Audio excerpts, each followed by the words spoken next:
વધારેલા દરેક પુણ્યાત્માને મારા પ્રણામ.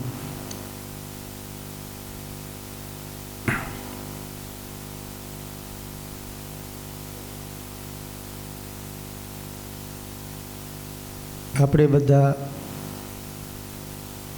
સાંભળીએ છીએ, બોલીએ છીએ કે ન જાણે કઈ રૂપ મેં નારાયણ મળી જાય.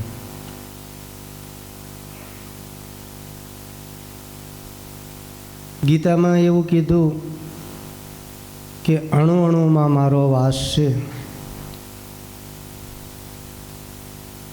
જો અણુ અણુમાં વાસ હોય, જો ઘટઘટમાં વાસ હોય અને તમે પરમાત્માને ગોતવા નીકળો તો આપણી અજ્ઞાનતા, અણુ અણુમાં જો વાસ હોય તો દરેકને પરમાત્મા મળતો હોય છે. એવું નહીં, પાપીને પણ મળતો હોય છે, પુણ્યશાળીને મળતો હોય છે, તપસ્વીને મળતો હોય છે, બધાને મળતો હોય છે. ઋષિમુનિઓને મળે, બધા સંતો શિષ્યોને મળે. પણ સદગુરુથી કૃપા, સદગુરુની કૃપા થાય અને જો આંખ ખુલી જાય ને તો જ એને ઓળખાય, નહીં તો પાસે હોય તો ના ઓળખાય. ગીતા સાક્ષી પૂરે છે કે અણુ અણુમાં મારો વાસ છે. પણ ક્યારે? જ્યારે ઘાટ છૂટી જાય અને આ ઘાટમાં તમે જતા રહો ને ત્યારે ઘાટ છૂટી જાય તમારો. તમે જે ઘાટ પકડ્યો છે, સદગુરુનો ઘાટ પકડ્યો છે, તમારો ઘાટ પકડ્યો છે, જે કંઈ ઘાટ પકડ્યો છે એ ઘાટ જ્યારે છૂટી જાય અને આ ઘાટમાં ત્યારે પહોંચી જાઓ ને ત્યારે તમને પરમાત્માના દર્શન ઘેર બેઠા દર્શન થાય. એટલે સંતોએ કીધું 68 તીર્થ મારા ગુરુજીના ચરણે, ગંગા જમુના ને રેવા.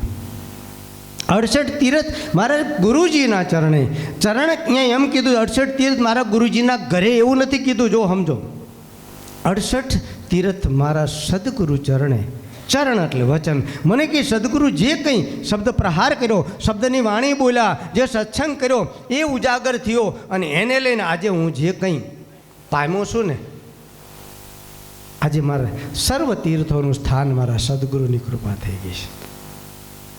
પણ ભરોસો સદગુરુ ઉપર જ્યારે બેસી જાય, તમને પૂર્ણ ભરોસો, શરીર પર નહીં, હજુ પણ તમને કહું છું, સદગુરુના શબ્દ ઉપર, સદગુરુના વાણી ઉપર, સદગુરુના વચન ઉપર જ્યારે ભરોસો તમને બેસી જાય ત્યારે તમારું કલ્યાણ જ છે, તમારી મુક્તિ જ છે. તમે મુક્ત જ છો. એકવાર એક સંત ફરતા ફરતા એક ગામમાં પધાર્યા. એમાં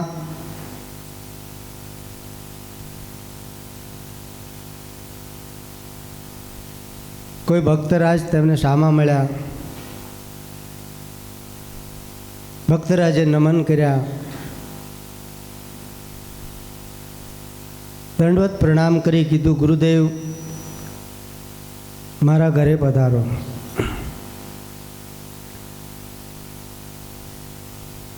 ગુરુદેવે કીધું, કેમ મને તારા ઘરે લઈ જાશ?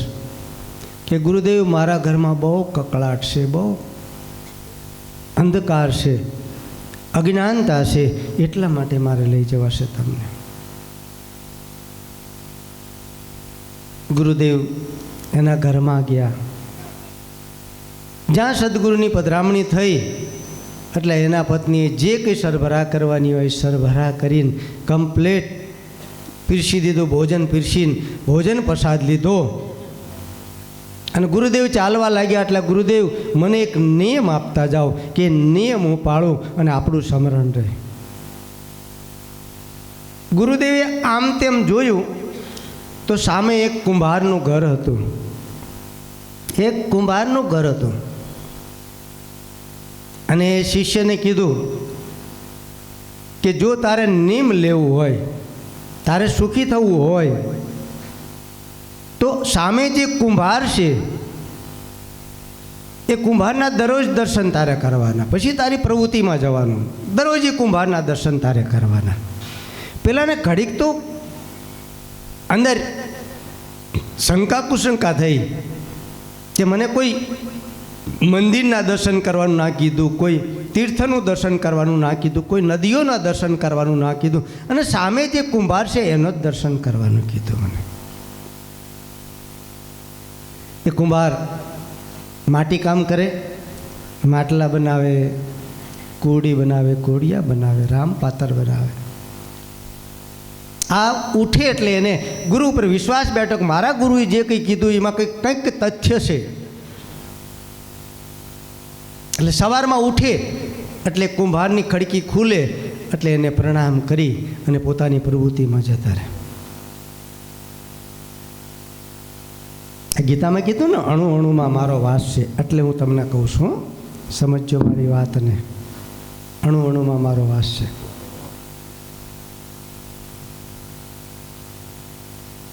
એટલે સવારમાં ઉઠે, પેલો ભગત સામે કુંભાર માટલા બનાવતો હોય, ચાકડા ફેરવતો હોય, એના દર્શન કરે.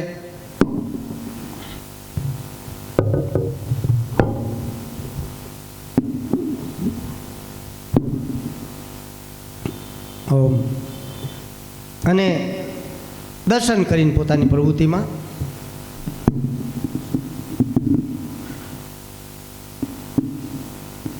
પ્રવૃત્તિમાં જાય. એકવાર એવી ઘટના ઘટી, સમજજો મારી વાતને, કે આ ગરીબ પરિસ્થિતિનો જે ભક્ત હતો એની પરિસ્થિતિ બસ હૃદય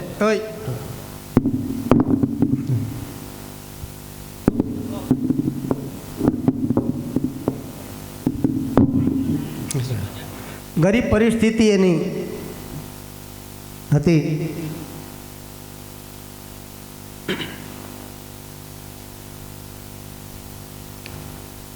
એકવાર વહેલો ઉઠ્યો તો સામે કુંભારનું ઘરના દર્શન કરવાના.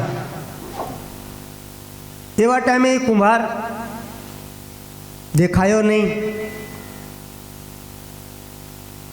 વ્યાકુળ થઈ ગયો કે આજ મારે દર્શન નહીં થાય તો મારી પ્રવૃત્તિ કેવી રીતે કરીશ, મારું વચન તૂટી જશે. મારા ગુરુજીએ કીધું છે કે આ કુંભારના દર્શન કરીને તારે પ્રવૃત્તિ કરવાની. એને ઘરમાં જઈને માતાજી હતા એને પૂછ્યું કે માતાજી, આ ચાકડો ફેરવે એ ભાઈ ક્યાં ગયા? માતાજીએ કીધું કે બેટા, એ તો ગામના ભાગોળમાં એક ખાંડ છે, ત્યાં ગધેડું લઈ અને માટી લેવા ગયા હશે કે. એમ દોડતો એની પાછળ ગયો. અને એ ખાંડ જે ત્યાં નહોતી, એની બાજુમાં બીજું માટીનું ખેતર હતું, એમાંથી માટી લેતા હતા અને માટી ખોદીને ગધેડાના ખોલકામાં માટી ભરતા હતા. એવા ટાઈમે 2 ચરુના માટલા ખેતરમાં નીકળ્યા. 2 ચરુના માટલા. કુંભાર જોઈ ગયો કે 2 માટલા ચરુના નીકળ્યા છે. આમાં તો અદ્ભુત ખજાનો પડ્યો છે, અદ્ભુત ઘરાણું છે, હીરા માણેક છે. એને વિચાર કર્યો કે મેં ખોદીને જોયું ખરું, માટલા દેખાય છે, આજુબાજુમાં કોઈ દેખાતું નથી ને. પણ પેલો દર્શન કરવા જે આવેલો એને ખબર નહીં કે આ માટલા નીકળ્યા છે એમ. પણ એ મનોમન બોલી ગયો કે કુંભાર ભગત, બસ હું તમને જોઈ ગયો, મારા દર્શન થઈ ગયા. હું તમને જોઈ ગયો, મારા દર્શન થઈ ગયા. કુંભાર ભગત કે ઉભો રહે, અહીંયા કોઈને કહેતો નહીં. એક માટલું તું લઈ જા અને એક માટલું હું લઈ જાઉં. એક ઘડી આધી મેં પુનિયાદ, તુલસી સંગત સંત કી કટે કોટી અપરાધ. સંતોના વચન કોઈ દી નિષ્ફળ ના જાય, પણ વચન પાળે તો એમાં શંકા પડે તો ના થાય. શંકા પડે છે તમને બધાને, શંકા પડે છે એટલે તમારું ભજન તૂટી જાય છે. શંકા ના પડવી પડે, પડદો ના પડવો પડે,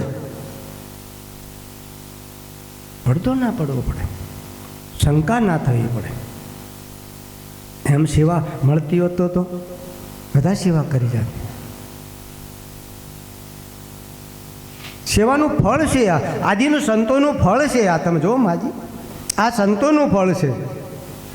આવો ભાગ્ય છે આપણા કે ઝાલોદ 500-600 કિલોમીટરથી અહીંયા માતાજી આવે. તમે જાઓ ને તોય મોટરમાં જાઓ તોય થાકી જાઓ, અને શાંતિથી આવે છે.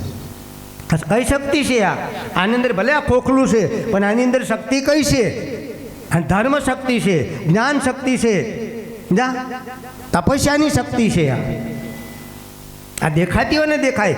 આજ્ઞા ચક્રમાં જ્યારે ખુલે ને અને પ્રકાશ થાય ને, આજ્ઞા ચક્રનો પ્રકાશ થાય, જ્યારે દૂધિયો પ્રકાશ થાય, સમજા, ગુલાબી પ્રકાશ થાય, લીલો પ્રકાશ થાય, લાલ પ્રકાશ થાય, સફેદ પ્રકાશ થાય, જ્યારે ઉજવાળ થઈ જાય ને ત્યારે તમને સામે વ્યક્તિ દેખાય કે આ વ્યક્તિ કઈ કઈ ભૂમિકાએ પહોંચેલા છે. તમે પણ ત્યાં પહોંચી શકો છો, પણ સદગુરુના વચન ઉપર રહે તો.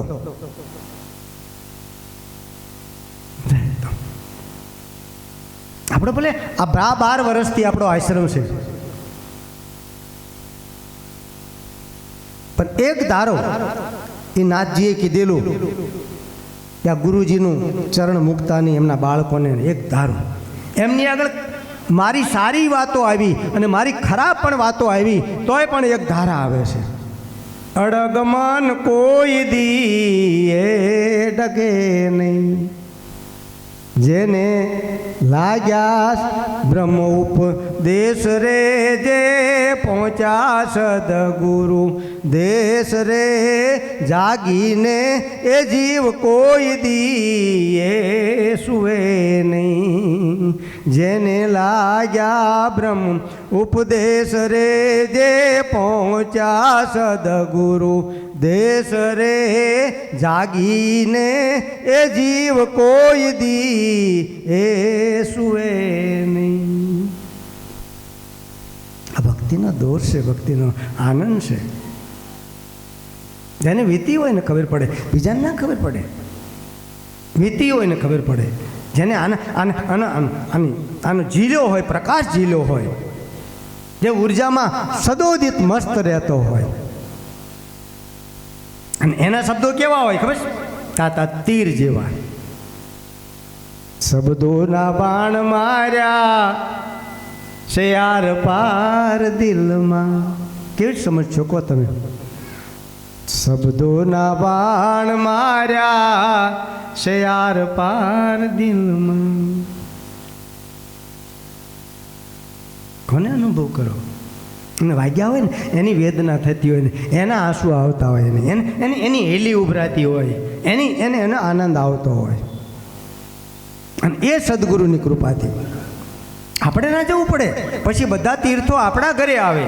તમે જ્યારે શુદ્ધ બુદ્ધ ચૈતન્ય થઈ જાઓ ને, આ મોટામાં મોટું પ્રમાણ છે. તમે જુઓ, આપ જલારામ બાપા અને વીરબાઈનું આમ જો એકતાનું પ્રતીક થઈ ગયું ને. આજે ભગવાન એમના ઘરે પધાર્યા. આવવું પડે, જલારામ બાપાને જુનાગઢ ના જવું પડે. આ શિવ શક્તિ મિલન છે, આ શિવ શક્તિની એકતા છે. એને વીરપુર શ્રી જલારામ બાપાને જુનાગઢ ના જવું પડે. એ ભગવાનને ખબર પડે કે હવે આમ જો આ ફળ પાકી ગયું છે, એને આમ જો ઉપર ઉઠાવવો પડશે, આખા જય જયકાર કરાવવો પડશે એનો. પણ ક્યારે? તમે નિર્મોહી બનો તાર. કોઈ પણ સેવા કાર્ય કરતા કરતા સદગુરુના શબ્દ શ્રવણ કરતા રહો. સદગુરુના જે કંઈ પ્રહાર છે, જે સદગુરુની વાણી છે, સદગુરુના વચન છે, એને દિલમાં ઉતારતા રહો અને અંદર ગોતતા રહો કે આ શબ્દ સદગુરુએ કીધો, મારે દિલની અંદર શું છે. કદાચ કોઈ કટુ વચન કહી દીધું તો એ વિચાર કરો કે મારામાં ક્યાં ખામી છે, મને કેમ કટુ વચન કહી દીધું. પણ સદગુરુ જ કહી શક્યો, બીજા કોઈની તાકાત નથી. સમજી લેજો, બીજા કોઈની તાકાત નથી. સદગુરુ જ્યારે જ્યારે અવતાર લઈને આવે છે ને, ત્યારે દેહ ધરીને જ આવે છે. દેહ ધારી જ આવે છે દરેક. એને પૂર્વની કોઈ કમાણી હોય છે, એટલે આ પ્રાગટ્ય થતું હોય છે. આ પૂર્વની કોઈ કમાણી છે, પૂર્વનું કોઈ એવું સદગુરુનું સાનિધ્ય છે, તારે આવું પ્રાગટ્ય થાય, તારે આવું કંઈક આપણને અંદરથી એવો ભાવ જાગે કે આમ કરો, કે વિશ્વનો પ્રકાશ થાય, વિશ્વમાં પ્રકાશ થાય, તમારી જાગૃતિ થાય, તમારી ઉધર્વ ગતિ થાય. એના માટે મારે શું કરવું? રાત દિવસ સદગુરુ તમારા જ સ્મરણ કરતા હોય, રાત દિવસ તમારે જ વિચારો કરતા હોય, રાત દિવસ તમને ઉધર્વ ગતિ કેમ થાય એ જ સદગુરુની તાલાવેલી હોય છે. એની પાસે અખૂટ ધન છે, અખૂટ ખજાનો છે. સદગુરુ પાસે અખૂટ ખજાનો પડ્યો છે. ખૂટે એવું નથી, પણ તમારી પાસે જોડી એવી હોવી જોઈએ. તમારી પાસે જોડી ખાલી કરીને આવવું પડે. તમારે ખાલી જોડી હોય તો ભરાય, નહીં ભરાય. ખાલી જોડી હોય ને તો ભરાય છે. તમારા કાન ચોખ્ખા થઈ જવા પડે, એકદમ સ્પષ્ટ. બીજા કોઈ શબ્દો અંદર જવા જ ના પડે કોઈ દિવસ. અશુદ્ધ શબ્દો, દુષ્ટ શબ્દો, પાપી શબ્દો આ કાનમાં જવા જ ના પડે. પણ હજુ તમારા કાન એવા છે કે કોઈ એવું કંઈ બોલે ને તો તમારા કાનમાં તરત જતું રહે. હું પાસે બેઠો હોય તો તમને નથી સંભળાતું, પણ બહાર ગૌ કોઈક બોલે ને એ તમારા કાનમાં જતું રહેશે. જો કાન કાચા છે તમારા, કાન પાકા થાય ને તો જ તેની સુરતા સુગડ સમેટે અને ઘટમાં સાહેબ ભેટે. કાન જેના શ્રવણ જેના પાકા થઈ ગયા ને એના ઘટમાં જ. એકવાર એક આશ્રમમાં સદગુરુ ભગવાન બિરાજતા.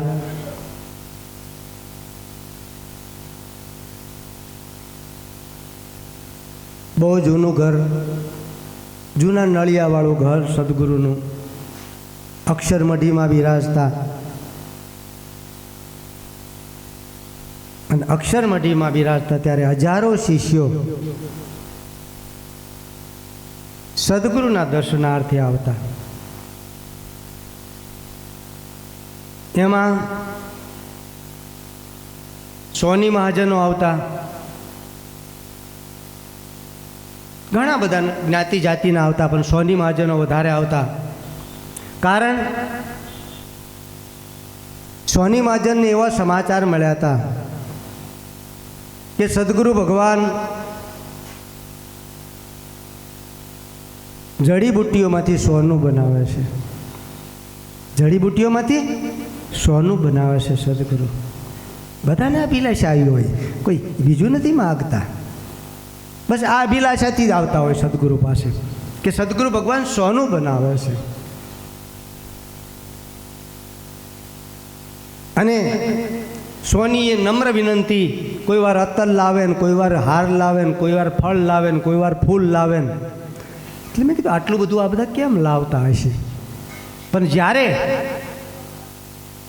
હાજરીની અંદર જ્યારે એમ બોલ્યા કે ગુરુ મહારાજ આપ જડીબુટ્ટીઓમાંથી સોનું બનાવો છો તો અમને સોનું બનાવતા શીખવાડો ને. ગુરુ મહારાજ કે હું કાંઈ જાણતો નથી. હું જૂનાગઢમાં રહેતો હતો ત્યારે મારે 45 દિવસનું અનુષ્ઠાન હતું, એ પૂર્ણ કરીને હું આવતો રહ્યો છું. ત્યારે ઘણા ઋષિમુનિઓ, ઘણા સાધુ સંતો મને મળ્યા, પણ મને આવું કશું કાંઈ ખબર પડતી નથી કે ના ગુરુ મહારાજ અમને સમાચાર મળ્યા છે કે તમે સોનું બનાવો છો. અને ત્યારે મને ખબર પડી કે આ સોની વાણિયાઓ આવે છે ને એ અમથા હાર નથી લઈને આવતા, અમથા ફૂલ લઈને નથી આવતા, અમથા ચોકલેટ ને ગુલાબ ને બધું લઈને નથી આવતા. એમની કંઈક માગણી છે, એમની રીતે હજુ ઈચ્છાઓ છે, હજુ વાસનાઓ છે, હજુ ભટકવું છે. એટલે સદગુરુ આગળ એવું માગતા હોય છે. સદગુરુ આગળ જ્યારે માગ્યું, સદગુરુએ થોડી કરુણા કરી અને જે એક વ્યક્તિ હતો મોટો એને કીધું કે આટલી જડીબુટ્ટી ભેગી કરજે અને એમાં થોડું તાંબુ પેલું મિલાવજે, એવું કંઈક કીધું ગુરુ મહારાજે. હું તો મારી મસ્તીમાં હતો, હું કંઈ સાંભળતો નહોતો. એમના જઈને ઘરે આવી ક્રિયા કરી, સમજ્યો આ વાતને. અને ક્રિયા કરતા એ જડીબુટ્ટીઓનો જ્યારે ભસ્મ થયો અને ભસ્મમાં જે મિલાવવાનું હતું મિલાયું ને તો પિત્તળનો ગઠ્ઠો બન્યો, પણ સોનું બન્યું, સોનું ના બન્યું. બીજે જ દિવસે પાછા કાર લઈને અને ગુરુ મહારાજ પાસે આવ્યા. ગુરુદેવ આ તો પિત્તળનો ગઠ્ઠો બન્યો, તમે આગળ કંઈક જડીબુટ્ટી ભૂલી ગયા છો, કંઈક સમજાવો ને આમ છે તેમને. ત્યારે નવા આશ્રમનું નિર્માણ ચાલતું હતું. નવા આશ્રમમાં સેવા કાર્યમાં અમે જતા, સેવા કાર્યમાં જતા. અને નવા આશ્રમની અંદર જ્યારે સદગુરુ ભગવાન બિરાજ્યા અને જ્યારે બેઠા ત્યારે સદગુરુ ભગવાન બધાની સાક્ષીમાં મને કીધું કે બટુ આ બધાને સોનું બનાવતા શીખવાડ્યું છે, તારે સોનું બનાવતા શીખવું છે? બોલ, સોનું બનાવતા શીખવું છે તારે? તારે દરરોજ 250 સોનું બનાવવાનું. ગુરુજી પાસે આવું બોલે, 250 સોનું બનાવવાનું. અને એવા ટાઈમે હું રડી પડ્યો, ખૂબ રડ્યો, કારણ કે મારી પૂર્વની કોઈ કમાણી હશે એટલે. મારી દુકાન પણ બળી ગયેલી, મારી પાસે કશું નહીં. અને સદગુરુ એ ટાઈમે કસોટી કરી કે ગુરુદેવ કે તને સોનું બનાવતા શીખવાડી દઉં. આ કોઈ શીખવાડ્યું નથી, પણ તને એકાંતમાં શીખવાડી દઉં. ગુરુદેવને પ્રાર્થના કરી, ગુરુદેવ સોનું બનાવતા શીખવાડશો, 250 સોનું બનાવીશ, એના રૂપિયા લાવીશ અને ઘરમાં હું વાપરીશ. છોકરાઓ ફૂલી ફાલીને મોટા થઈ જશે અને અવળા રસ્તે ચડી જશે. મારે આવું સોનું નથી જોતું. મને મારી કાયા કંચન વર્ણી બનાવો. મારી અંદર અંધકાર પડ્યો છે એને દૂર હટાવો. મારે સદગુરુ આ સોનું જોઈશે, મારે બીજું સોનું નથી જોતું. મને એટલી ખબર છે કે આ સોનું, આ હીરા માણેક, આ રજવાડા બધા પડ્યા રહ્યા. અને આમ જો અને જેને ભજન કર્યા ને એ હજુ આમ જો એના કાંગરા, ગઢના કાંગરા હજુ ઊભા છે. મારે એવી રીતે આ ભજન કરવું છે. મને એવું ભજન આપો સદગુરુ ભગવાન કે આજે તમે વિચાર કરો કે કદાચ કોઈનું હીરો હોય તો એની કિંમત કોઈક કરી શકે કે આટલા કરોડ રૂપિયા આપણે કોઈને હિંમત કરી શકે. માણેક મોતી પુખરાજની કિંમત કરી શકે, હીરા માણેકની કિંમત કરી શકે. પણ આદિથી જે ભજન ગવાતા આવ્યા છે, હે આદિથી ગવાય છે. એ ગુરુ મારા મહામંત્રનો મોટો છે મહિમાય, એ વખાણું બ્રહ્મના ભેદમાં રે. ઋષિ મુનિ જપતા હૃદયેથી જાપ, હરિનો તાચાર વેદમાં રે. તમે વિચાર કરો, આ શંકર ભગવાનની વાણી, એમના ગુરુ માર્કુંડ ઋષિ, એમને લખેલી વાણી અત્યારે આ ગવાય છે, એની કોઈ કિંમત નથી કરી શકતા. આજે કબીરની વાણી ગવાય છે, કોઈ કિંમત નથી કરી શકતા. ગંગા સતીની વાણી ગવાય છે, આજે કોઈ કિંમત નથી કરી શકતા. કારણ કે અખૂટ છે, અગાધ છે, અમૂલ્ય છે, ખજાનો ભરેલો છે. તમે એ ભજન તો જુઓ. કોઈ એમ કે આ ગંગા સતીનું ભજન, એક આ વીજળીના ચમકારે મોતીડા પરવો, આ 1 કરોડ રૂપિયા આપો, આ ભજન મારું, એવું કોઈ ખરીદી શકે? આ કંઈક અખૂટ ખજાનો આ ભારતની અંદર પડેલી આ ભૂમિકા એવી છે. આ સંતોનું પ્રાગટ્ય છે, મહાપુરુષોનું પ્રાગટ્ય છે. પણ હોય તારે નથી કિંમત થતી.